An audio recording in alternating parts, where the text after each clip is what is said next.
Shah, as far as the lunar mission goes, what does it hope to discover and how can ISRO help?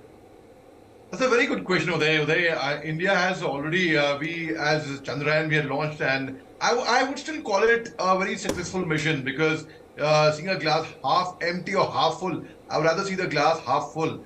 Now, there is at the nuclear engineer from MIT, in fact, he did his schooling from Delhi, Mr. Lal.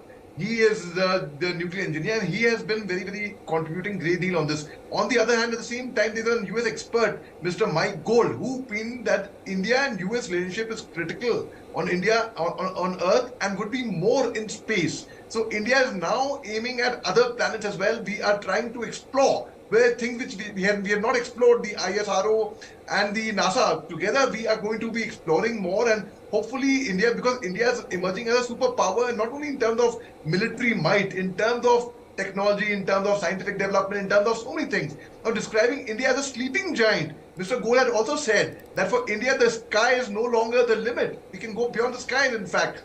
So earlier, the US had kicked off its Artemis program in November 2022 after it launched the unmanned Orion spacecraft towards the moon and brought it back safely. Now, considering the fact that the Prime Minister Modi and the President Joe Biden, they would be discussing jointly about NASA's Artemis program, it will benefit ISRO's exploration projects, and there is a lot more which India can explore. So most certainly we are going in the right direction, and I can see the kind of progress we are going to be making very soon. Potential collaboration, this indicator that has come in through this interview to a leading Indian daily, and the fact that it's happening on the anvil of Narendra Modi's visit to the United States of America. Major Shah wanted to respond. Go ahead. Right. Uday, I tend to go by the version and by the agreement with the senior scientists, with the Group Captain V.N. Jha and Mr. Suresh Saab. I think they spoke a lot of sense with their experience, and because, see, I believe even if there's 1% chance of a success somewhere, we should always attempt it.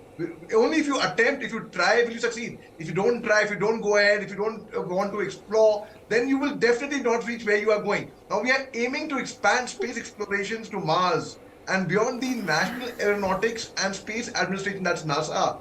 Officials are mulling roping in India for their Artemis Accords. Now, what does this mean? This means that yes, they are looking up to India's capability, that India certainly has the capability to partner with them, to contribute with them. I'll give a small example over there. I'm sure Group Captain V.N. Jha would be familiar with this, and he will agree with me about this, about the story of Wing Commander Rakesh Sharma, the first man from India to circumvent the space, in fact. When he went on the space mission, I interviewed him, so I had the fortune of interacting with him. Yes. So he circumvented the space, in fact, and it was a joint venture with the Russians. It was a very good feat. Absolutely. We've run completely out of time, so I'm going to have to leave it at that. My thanks to all of our guests for joining us on the show.